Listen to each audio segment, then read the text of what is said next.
जय बजरंगबली।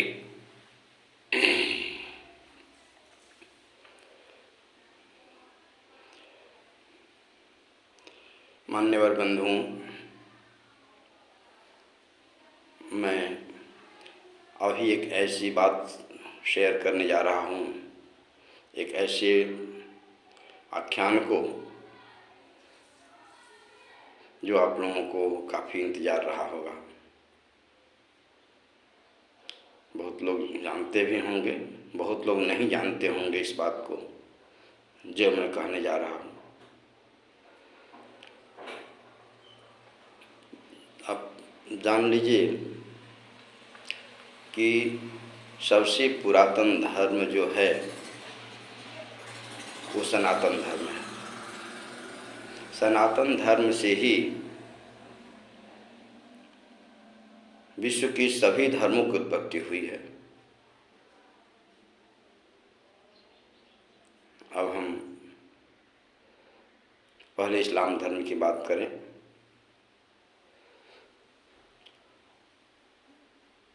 एक ऋषि थे, उनका नाम था विश्वेश्रवा।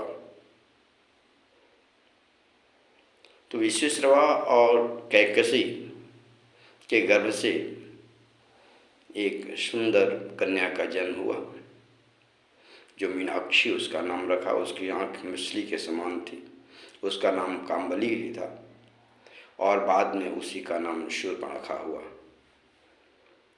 वह रावण की छोटी बहन थी। आपको जानकारी होनी चाहिए कि शूर्पणखा के चलते ही भगवान श्री राम ने रावण जाति का संहार किया।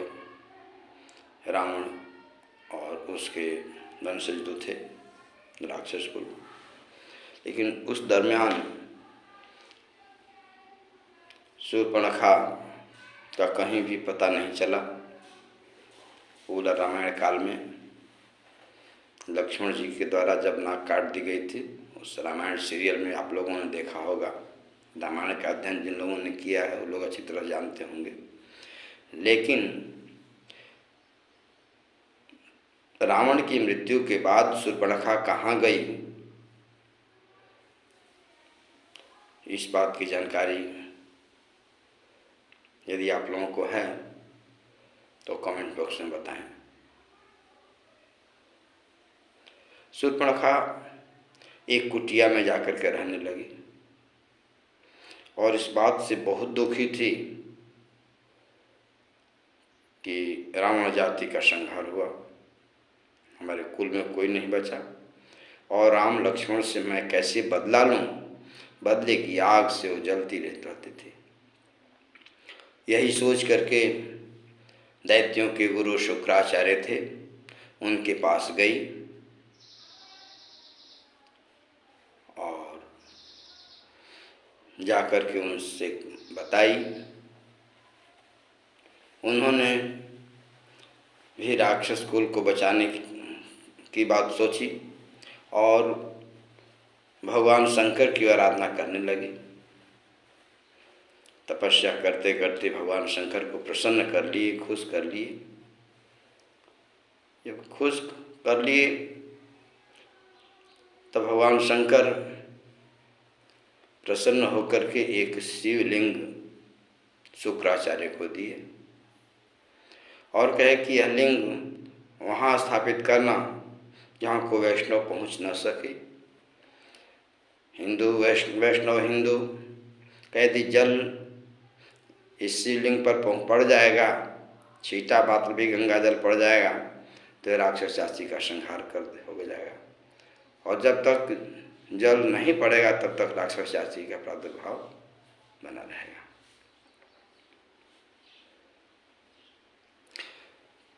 तब उस शुक्राचार्य उस शिवलिंग को लेकर के वहाँ पहुँचे जहाँ काफ़ी रेगिस्तान था और उस क्षेत्र में वैष्णव हिंदुओं की संख्या न के बराबर थी। वो अरब सागर और अरब देश के नाम से जाना जाता है, और वहाँ जा कर के स्थापित कर दिया। और उसकी जिम्मेवारी शूर्पणखा को सौंपी कि इसकी निगरानी करते रहना। शूर्पणखा की जब से नाक लक्ष्मण के द्वारा काटी गई है, तब से वो काले रंग का कपड़ा मुँह ढक करके रखती थी, ताकि उसके नाक को कोई देख न सके, क्योंकि बहुत चिंतित रहती थी। और उसका चेहरा काफ़ी कुरूप हो गया था, सुंदर होने के बाद भी कुरूप हो गया था।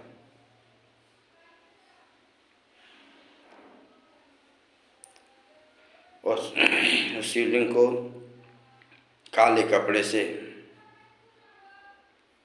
चार दीवार बना करके घेर दिया गया,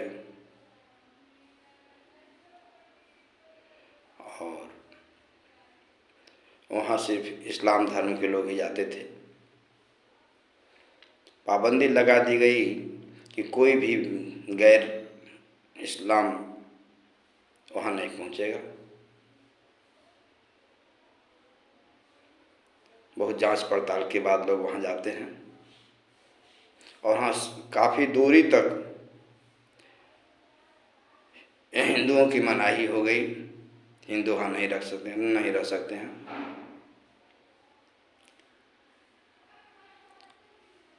एक दिन उस क्षेत्र में रहने वाले लोगों को कबीला कहा जाता है। कबीला का मुख्य भोजन कच्चा मांस खाना होता था, और स्त्रियों का सत्संग, स्त्रियों का संसर्ग,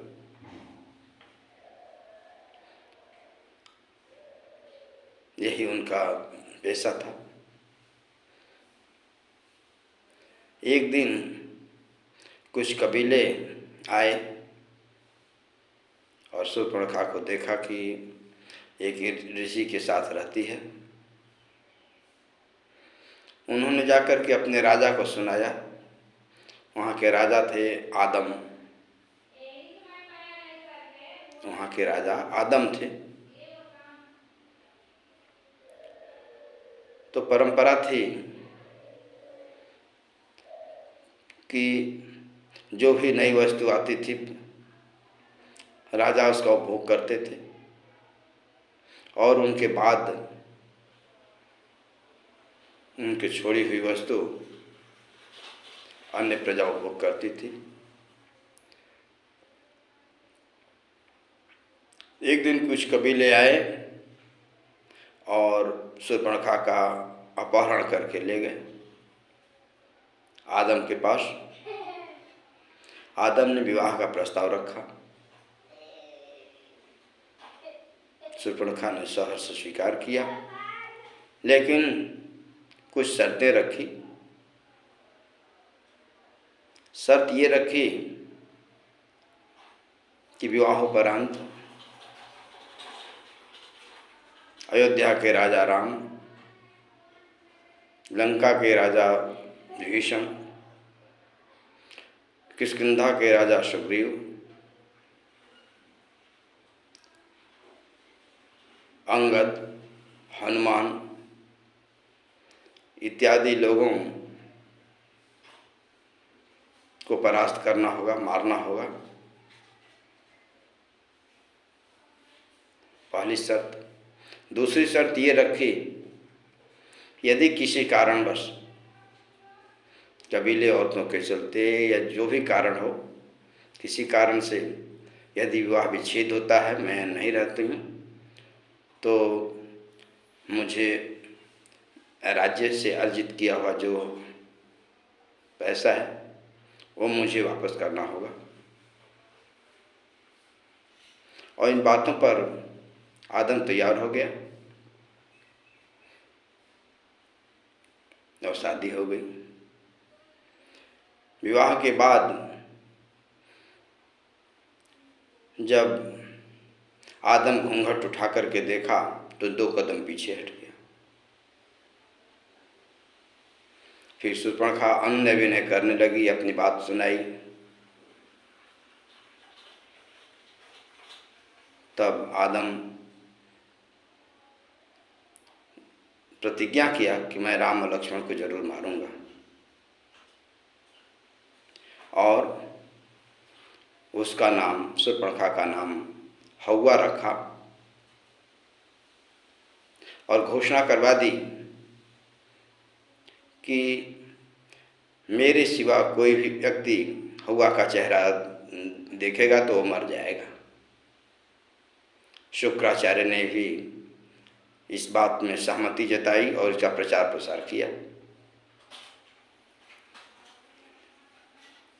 और तब से जो महादेव जी थे, मंकेश्वर महादेव, उनको काबा नाम दिया गया।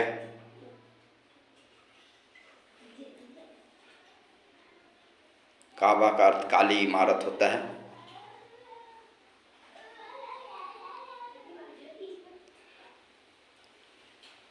और शुक्रवार के दिन, चूँकि शुक्रवार शुक्राचार्य के द्वारा था, उस दिन शुक्रवार भी था, और उसको उस दिन की प्रधानता हुई मुस्लिम वर्ग में, इस्लाम वर्ग में। आज भी इस्लाम वर्ग में जब शादी विवाह होता है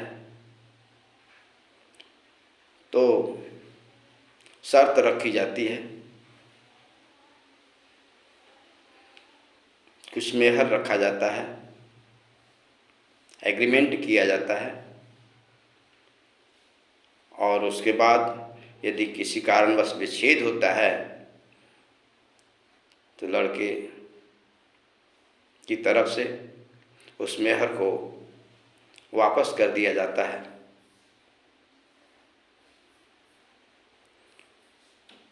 आज भी वो परंपरा कायम है। और शुक्रवार के दिन आज भी लोग पूजा करते हैं, नमाज अदा करते हैं। अब रही काबा की बात, वहाँ उस स्थान का नाम मक्का मदीना रख दिया गया। मंकेश्वर महादेव जो थे, उनके यहाँ कोई भी मन्नत लेकर के जो जाता था उसके मन्नत की पूर्ति होती थी। यही कारण है कि काबा में भी, मक्का मदीना में जो लोग ही मन्नत लेकर के जाते हैं उस मन्नत की पूर्ति होती है। लेकिन गैर मुस्लिम का प्रवेश वर्जित है। एक बार केरल का एक रमेश नाम का लड़का अपने दोस्त सिद्दीकी के साथ वहाँ गया।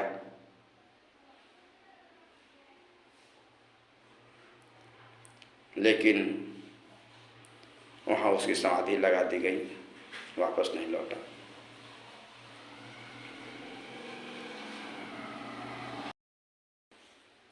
इस प्रकार इस्लाम धर्म की बातें मैं बताई। इस्लाम एक संप्रदाय है जो सनातन धर्म से ही अलग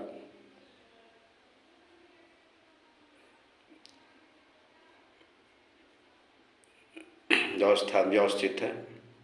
उसी तरह से अनेक धर्म भी जो निकले हैं, क्रिश्चियन धर्म, बौद्ध धर्म, जैन धर्म, यहूदी धर्म, पर्शियन धर्म, ये सभी हिंदू धर्म की ही शाखाएं हैं, ऐसा मेरा अनुमान है, जो किताबों में जहाँ तहाँ वर्णित है। और वहीं से संकलित करके मैं ये भी कहता हूँ, आज भी आप देखते हैं कि स्त्रियां अपने चेहरे पर मास्क लगाती हैं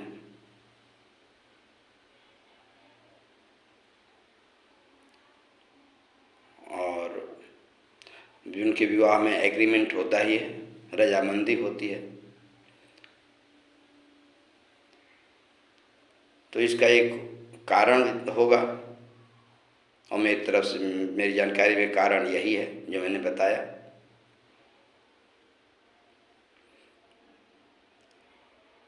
यदि अन्य धर्मों की बात मैं कहूँ तो वीडियो काफ़ी लंबा हो जाएगा, इसलिए अन्य धर्मों की बात मैं अगले वीडियो में करूँगा। यदि यह मेरा सुझाव अच्छा रहा, यदि बात अच्छी रही तो आप इसे लाइक करें, सब्सक्राइब करें और कमेंट बॉक्स में अपना सुझाव व्यक्त करें। जय बजरंगबली।